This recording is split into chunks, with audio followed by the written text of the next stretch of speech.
Salut les gens, ça va? On sort? Ouais.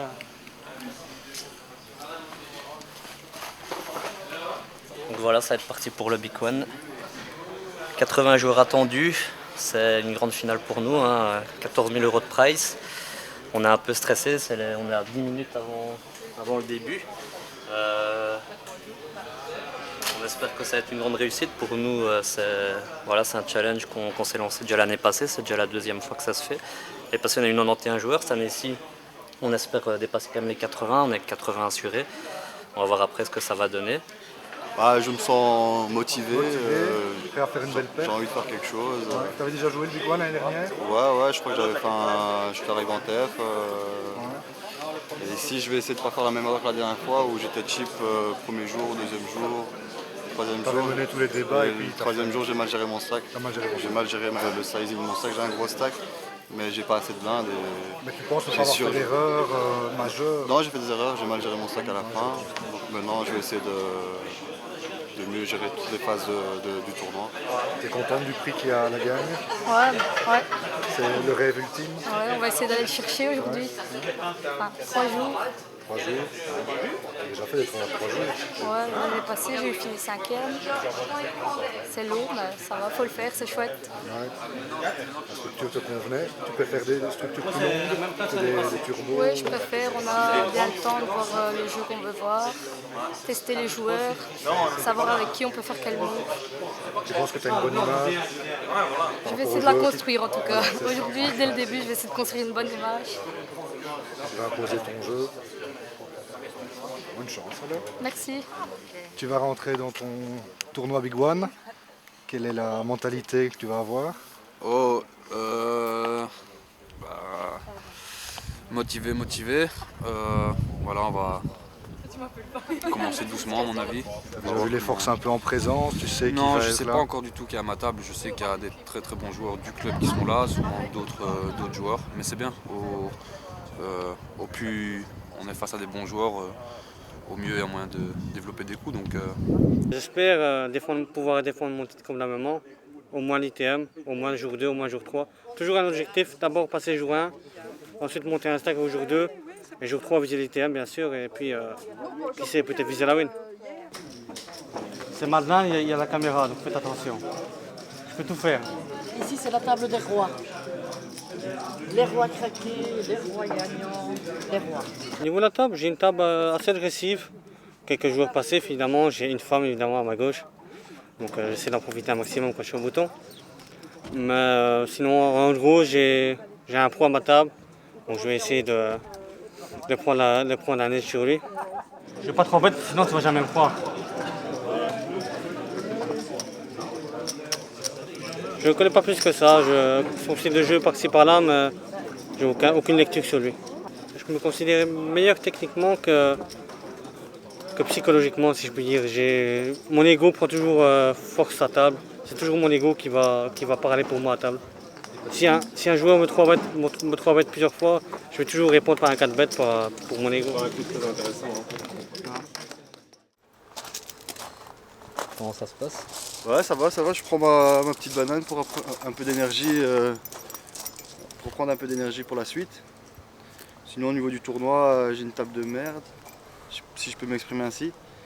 Vraiment une table de joueurs qui lâchent pas de jetons facilement, c'est des joueurs serrés. Et j'arrive pas à trouver de spot où je peux monter des chips, je suis toujours à 50 000. Et tu connais les joueurs à ta table?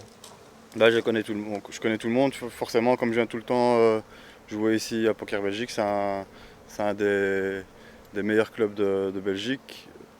Je vais en général à 2 clubs, je vais à Anvers Poker Night et ici Poker Belgique, c'est les 2 clubs que je trouve les plus intéressants de Belgique. Mais je suis plus souvent ici parce que l'ambiance est beaucoup plus sympa. Je me sens un peu chez moi ici à Poker Belgique, donc je viens souvent faire des qualifs, ou ne fût-ce que pour taper la carte comme dirait mon pote. Et on se connaît tout le monde, donc à la table moi je connais tout le monde, mais c'est vrai que moi j'ai pas cette facilité qu'ont d'autres joueurs d'avoir bien profilé les joueurs. Donc j'ai du mal par rapport au profilage des joueurs, donc savoir si, bon je sais qu'il est large ou machin, mais je n'ai vraiment pas une idée bien précise de leur façon de penser par rapport à différents coups. Donc Donc voilà, j'ai du mal par rapport à ça. J'ai pris d'ailleurs un carnet pour prendre des notes par rapport aux différents coups. Mais j'ai pris une note et puis finalement j'ai laissé tomber.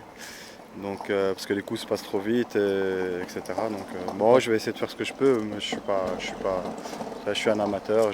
J'espère, je pense pouvoir évoluer, mais on évolue tous les jours. Mais j'ai l'impression que j'ai beaucoup de lacunes par rapport au jeu. Donc, mais bon, l'espoir fait vivre, hein, quoi. Donc voilà, je continue, je vais essayer de m'acharner. Je prends un peu d'énergie pour essayer de ne pas m'endormir à la table.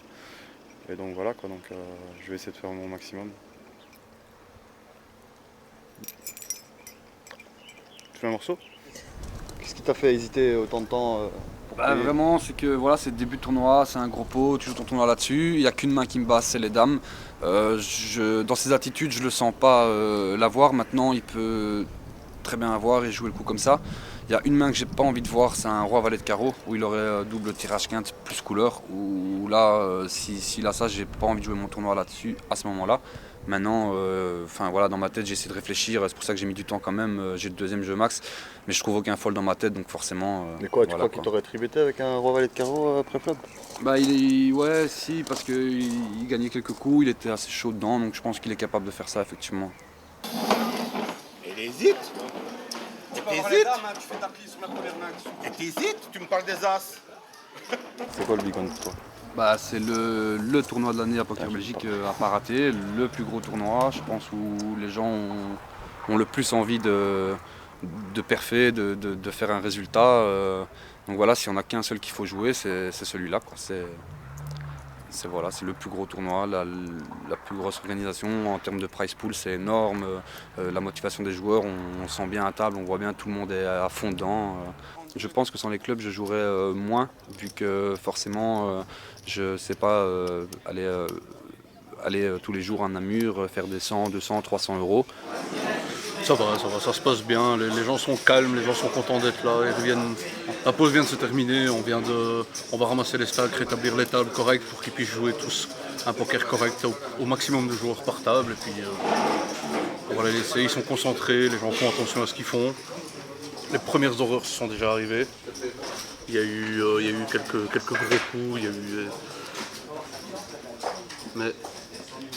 mais ça va, ça se passe bien, les gens sont sérieux, c'est un beau tournoi qui est bien parti. Les gens sont contents d'avoir des pros avec eux, ils sont contents d'avoir des gens qu'ils ne voient pas souvent.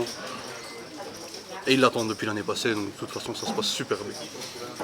J'espère que tout le monde a bien aimé, donc voilà. On sera content dimanche. Ça va être 3 jours assez longs, mais bon, je vais gérer, il n'y a pas de souci. Ça se passe bien, on arrive à une table ici, il y a des psychopathes qui envoient tapis à chaque main. Il part d'un tapis de 16 000 et il arrive à 160 000. Voilà, il a fait pleurer Morgane, il a fait pleurer le monsieur là-bas qui est un homme, viril mais qui pleure quand même. Il y a un petit jeune homme. Mais nous, il nous fait rire. Rien n'a d'autre à dire à cette table. C'est quoi ce jeu? La caméra, ça met en transe, ça beau faire. Ça c'est du jus. Ça c'est du jus. C'est le jeton. Obligé de folder. Le chip leader du tournoi. J'ai pas encore investi beaucoup. Mais en même temps, quand on ne sait pas comment jouer au poker, c'est plus facile. Alors on joue les 7 et 2, toutes les cartes comme ça, les gens, quand tu aimes bien un croupier, n'oublie pas de mettre ton entrée. Tu fais confiance à tes cartes en espérant que le donneur va te donner les bonnes cartes, c'est tout, à part ça. Moi j'ai jamais appris à jouer au poker. Je fais au feeling. Vicky est là-bas. Je dis que Vicky est là-bas. Au début du tournoi, j'ai montré quand même une bonne image, mais j'ai quand même touché du jeu, donc ça va, j'ai été respectée à la table dès le début, surtout l'image de fille qui a encore joué. Puis jusque la pause, ça s'est bien passé, je suis montée un petit peu, mais pas beaucoup de stacks. Et après la pause, j'ai vraiment plus rien vu. Puis j'ai touché mes dames, j'ai eu de la chance de doubler sur cette main, brelan flopé. J'ai de nouveau plus rien vu. J'ai pas joué une main, je crois pendant plus de 2 heures, j'ai pas joué une seule main. Et j'ai touché un carré de 6, malheureusement, il n'a pas vraiment fort payé. Et la fin, j'ai eu les rois. Il restait 2 mains à jouer, j'ai eu les rois. Et un monsieur que je connaissais pas du tout d'ailleurs fait tapis. J'ai eu un petit peu qu'il ait les as, mais il fallait bien payer, donc ça va, il n'avait rien du tout. 9 et 4, il était en bluff. Ma journée s'est très bien passée en début de journée. J'étais en milieu de journée où je paierais un pot à 200 000 et quand l'average j'étais à 60 000. Donc j'ai les rois, contre as roi et touche 2 as en flop. Puis je redescends à 80 000 et là je suis complètement un tiers de mon stack. Donc je retombe à 25 000. Je regagne un peu à 45 000. Puis vient un coup As-Dame contre les rois. J'ai As-Dame. Il y a un tapis. On est en bataille de blindes. Il raise ma grosse blinde avec As-Dame. Je décide de just call au lieu de 3 bêtes.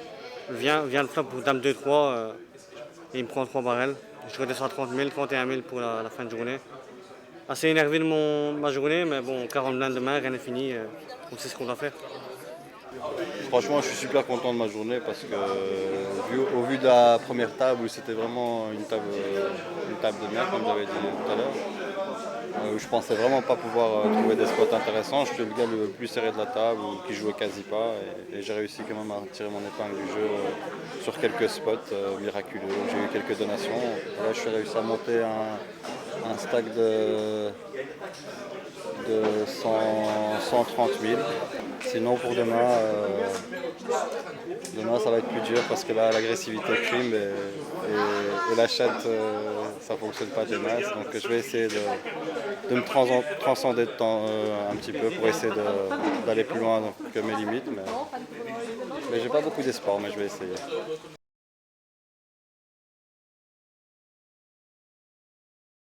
Comment tu te sens? Ça va, j'ai un bon stack donc ça va et toi? Ouais, pareil, je suis un peu en dessous de toi, mais un stack confortable. Donc voilà, ça devrait aller, on va prendre calmement. Tu le sens comment aujourd'hui, ton D2, Nico? Bah, je le sens. Je le sens pas vraiment, on va jouer par coup, on va voir ce qui se passe. Voilà, on va prendre les choses comme elles viennent. Voilà, espérons que ça se passera bien. Je suis motivé. Hein, toi, Vicky, bien dormi? Ouais, ça va. J'ai pas beaucoup dormi et ça va, je suis quand même motivée pour le D2.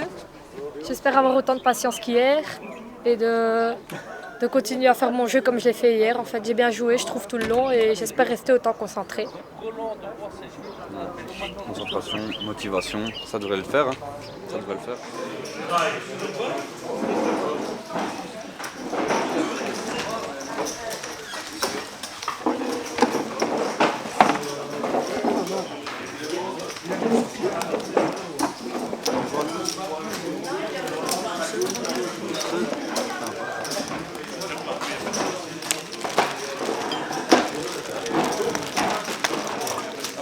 Voilà, copier, 4 en main, on reprend au blinde 400, 800, et c'est parti, face à la pendule.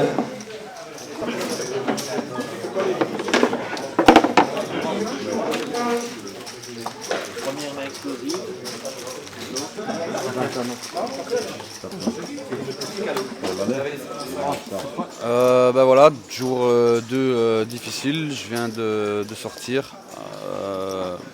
J'ai pas eu de jeu, j'ai rien pu faire. Donc forcément déçu d'être sorti, fatigué aussi.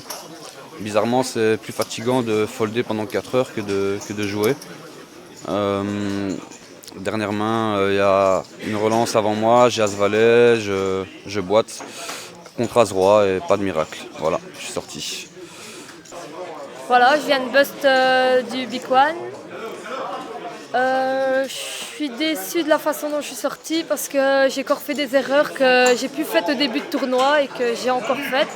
Malgré ça, j'ai quand même beaucoup appris pendant ces 2 jours. Et j'ai vécu quand même une belle expérience. C'est quand même un gros tournoi à jouer. J'ai appris à être de plus en plus patiente. Sinon, c'est le poker et je reviendrai jouer. J'espère que j'aurai plus de chance la prochaine fois. Voilà, c'est la fin. Un très beau tournoi, malgré arriver short au D2, mais bonne chance aux autres et J'espère qu'ils vivront le rêve que j'ai vécu à Deauville ou à Barcelone ou n'importe quel PT. Voilà. Oui, je suis déçu d'avoir pas pu aller plus loin, mais bon. Je sors sur un coup standard, donc pas de souci pour ça. Ouais, super content. J'arrive au Détroit. Je suis un peu fatigué. J'ai les 4 derniers niveaux étaient un peu difficiles. J'ai juste eu un sale coup avec As-Roi que je négocie mal. Enfin, je sais pas si je négocie mal ou je négocie bien. Je descends à 100 000. J'ai la chance tout de suite après de doubler avec un bordant de 3 flopés. Puis après, j'ai rien vu. Enfin, j'ai essayé, avant d'arriver à tous ces coups-là, j'ai essayé d'augmenter mon agressivité en essayant de relancer systématiquement pour essayer de créer une dynamique à la table, mais en vain. J'ai pas réussi avec des joueurs comme Calo, Manu. J'étais chaque fois contré ou payé pour jouer un coup post-flop.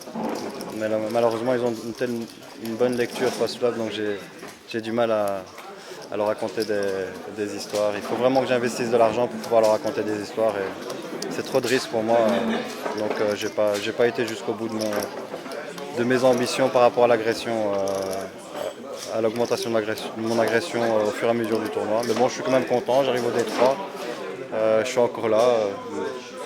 Et comme on dit, un jeton, une chaise, et tout peut arriver. Si jamais j'arrive à gagner le PT, franchement, ce sera un rêve qui se réalise pour moi, mais j'ai pas beaucoup d'espoir, encore une fois, comme je l'ai dit tout au long du reportage, j'ai vraiment pas beaucoup d'espoir, mais bon, on sait jamais. On sait jamais ce qui peut arriver.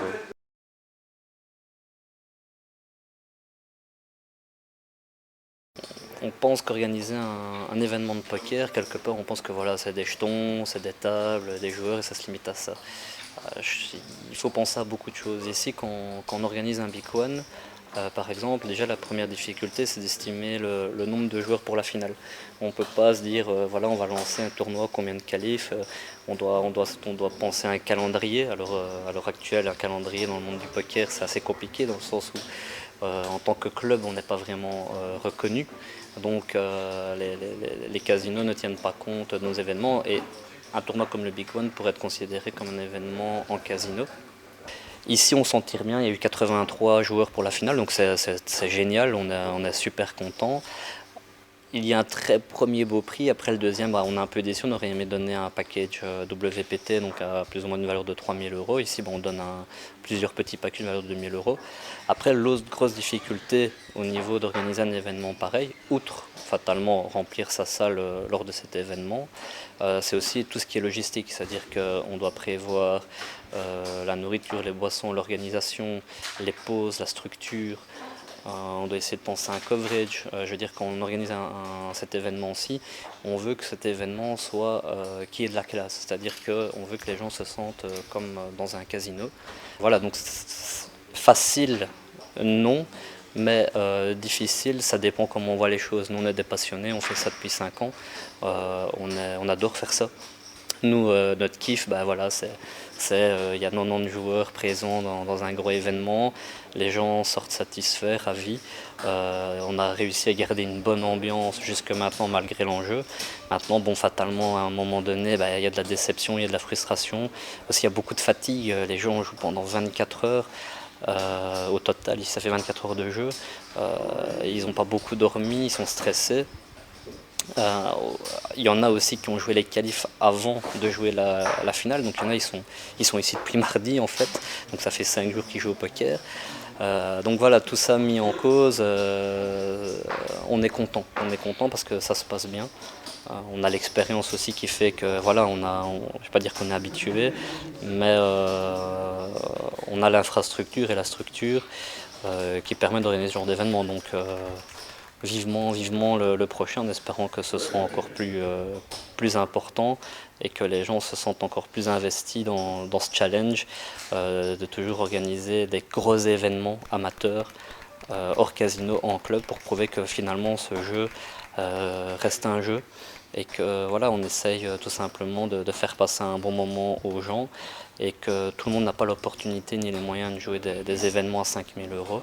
Ben nous voilà, c'est pas 5 000 €, mais tous les ingrédients y sont pour que vous pensiez que c'est un tournoi main event WSEP ou EPT. C'est mon premier tournoi en plusieurs jours, mon premier gros field où je vais vraiment loin.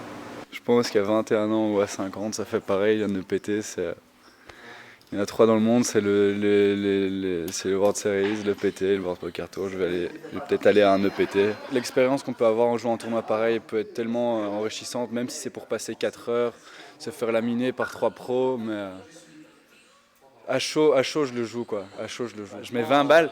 La semaine passée, j'ai un copain qui me fait vendredi, t'es chaud, on va à un tournoi en Underly, c'est un 20K deep, ça peut être sympa comme structure. Allez, on y va, 20K, je gagne. Mon pote fait de la merde, ça me fait chier parce que je voulais qu'il joue aussi beaucoup. Et je me retrouve là en arrivant vendredi, en voulant revendre ma place parce que voilà, je suis censé étudier maintenant. Pour la petite histoire, je vais vendre mon ticket. Et j'y suis pas arrivé. Et puis en étant sur place, en voyant le stack de 50K, en voyant la structure, on se dit purée.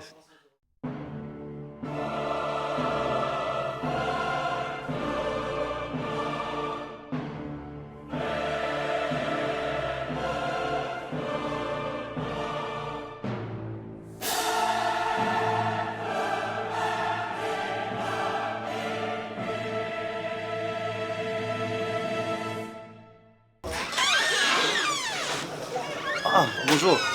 Putain, je viens de chatter un de ces coups là. Mais incroyable. Je me suis dit aujourd'hui, j'ai décidé de jouer tous les CT2, peu importe dans n'importe quelle position. Et le premier CT2 que j'ai eu, je l'ai payé UTG. Il y a eu un call. Il y en a un qui relance à je sais pas combien, je call aussi. Flop, 7, 7, 6. Flop, je check, l'autre check. L'autre gars met 1008 dans un pot de 1000. Je me dis putain, je suis baisé avec mon... Enfin, excusez-moi mes expressions. Je me dis, je crois que je suis niqué sur ce coup-là. Et finalement, je décide quand même de payer. En pensant que peut-être que je suis battu, mais je vais voir ce qui se passe à la turn. Je paye les 1008. Turn un 7. Je fais carré. Carré de 7. Il check, je check. River, il check. Je dis, allez, maintenant je vais essayer de value mon carré de 7. Je mets 2000, il met 6000.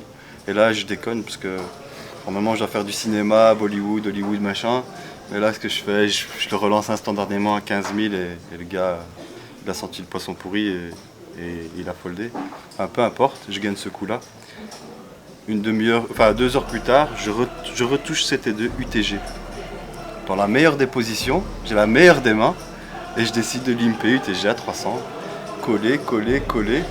Et il y en a un qui relance à 1250. Je décide de coller mon CT2 puisque je reste logique par rapport à ma stratégie que j'ai adoptée en arrivant. Payer 4 fois, il y a 4008 dans le pot. Flop, 7 de cœur, 2 de cœur, 3 de pique. Je fais bon, c'est magnifique ça. Je check, l'autre il check. Il y en a qui ouvrent à 1008. Je dis ouais, il faut quand même que je relance mes 2 paires quand même. Là je pense que je suis devant, il doit certainement avoir une over. Je vais essayer de lui mettre un maximum d'argent dans le pot au flop quoi. Je relance à 4100. Fold. Il complète les 4100 assez rapidement.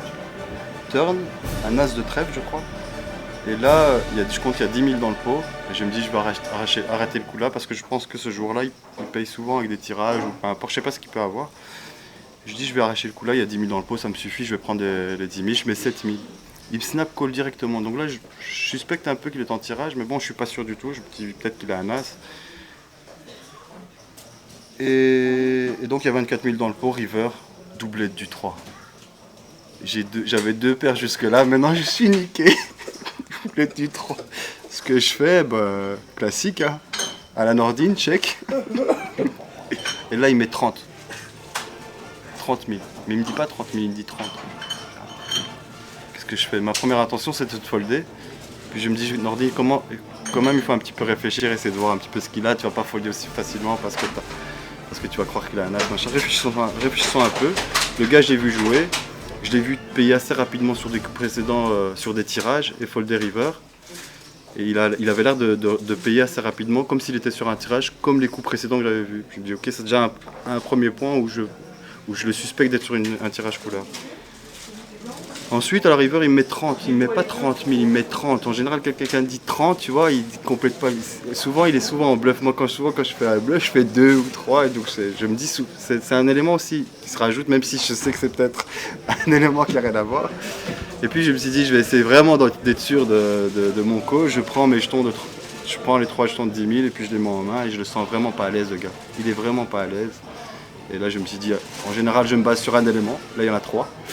Je crois que c'est bon, je vais payer, je paye. Et il fait bien payer, il faut directement sa main. Et je monte comme ça, 140 000. Magnifique, hein? J'ai chaté.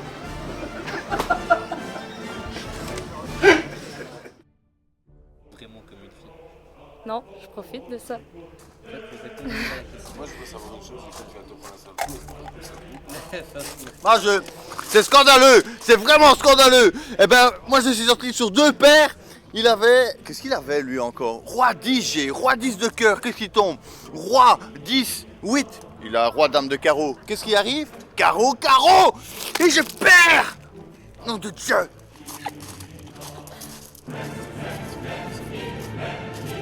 Et j'ai qu'à signaler, ça ne se passera pas comme ça. J'aurai ma revanche et j'aurais pas dit mon dernier mot.